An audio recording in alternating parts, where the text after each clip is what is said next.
जय श्री कृष्ण। आज हम आपको कार्तिक मास महात्म्य अध्याय 2 सुनाएंगे। इससे पहले भगवान विष्णु के सभी भक्त चैनल को सब्सक्राइब कर लें और बेल आइकन को प्रेस कर लें ताकि आगे आने वाली वीडियो की आपको नोटिफिकेशन मिल सके। तो आइए शुरू करते हैं। भगवान श्री कृष्ण आगे बोले, हे प्रिय, जब गुणवती को राक्षस द्वारा अपने पति एवं पिता के मारे जाने का समाचार मिला तो वह विलाप करने लगी। हे नाथ, हे पिता, मुझको त्याग कर तुम कहाँ चले गए? मैं अकेली स्त्री तुम्हारे बिना अब क्या करूं?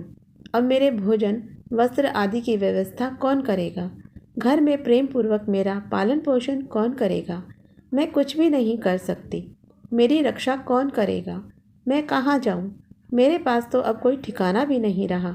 इस प्रकार विलाप करते हुए गुणवती चक्कर खाकर धरती पर गिर पड़ी और बेहोश हो गई। बहुत देर बाद जब उसे होश आया तो वह पहले की ही भांति करुण विलाप करते हुए शोक सागर में डूब गई। कुछ समय के पश्चात जब वह संभली तो उसे ध्यान आया कि पिता और पति की मृत्यु के बाद मुझे उनकी क्रिया करनी चाहिए जिससे उनकी गति हो सके।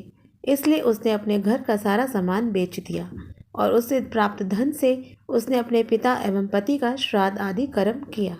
उसके बाद वह उसी नगरी में रहते हुए आठों पहर भगवान विष्णु की भक्ति करने लगी। उसने मृत्यु पर्यंत तक नियम पूर्वक सभी एकादशियों का व्रत और कार्तिक महीने में उपवास एवं व्रत किए। हे प्रिय, एकादशी और कार्तिक व्रत मुझे बहुत ही प्रिय है। इनसे मुक्ति, पुत्र तथा संपत्ति प्राप्त होती है।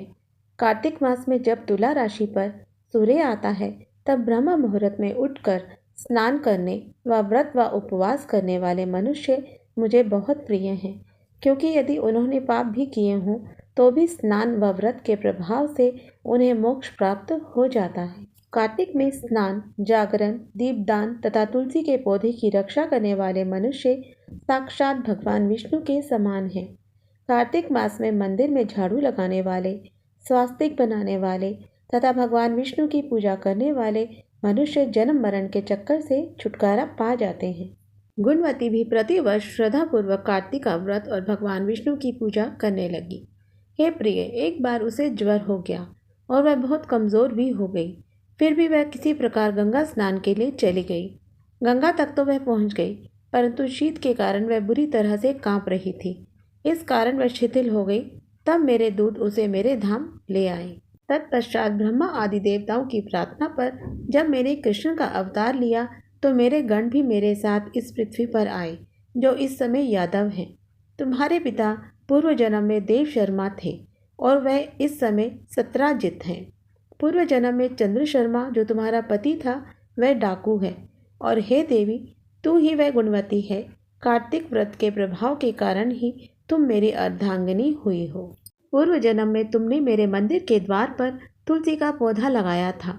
इस समय वह तुम्हारे महलों के आंगन में कल्प वृक्ष के रूप में विद्यमान है। उस जन्म में जो तुमने दीपदान किया था उसी कारण तुम्हारी देह इतनी सुंदर है और तुम्हारे घर में साक्षात लक्ष्मी का वास है। क्योंकि तुमने पूर्व जन्म में अपने सभी व्रतों का फल पति स्वरूप विष्णु को अर्पित किया था, उसी के प्रभाव से इस जन्म में तुम मेरी प्रिय पत्नी हुई हो। पूर्व जन्म में तुमने नियम पूर्वक जो कार्तिक मास का व्रत किया था उसी के कारण मेरा और तुम्हारा कभी वियोग नहीं होगा। इस प्रकार कार्तिक मास में व्रत आदि करने वाले मनुष्य मुझे तुम्हारे समान प्रिय हैं।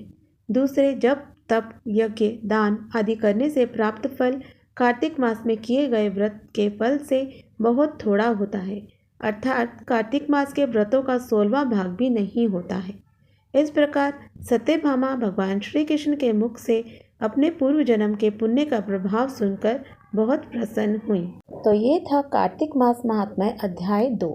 कल हम आपके लिए कार्तिक मास महात्म्य अध्याय 3 लेकर आएंगे। तब तक के लिए राधे राधे।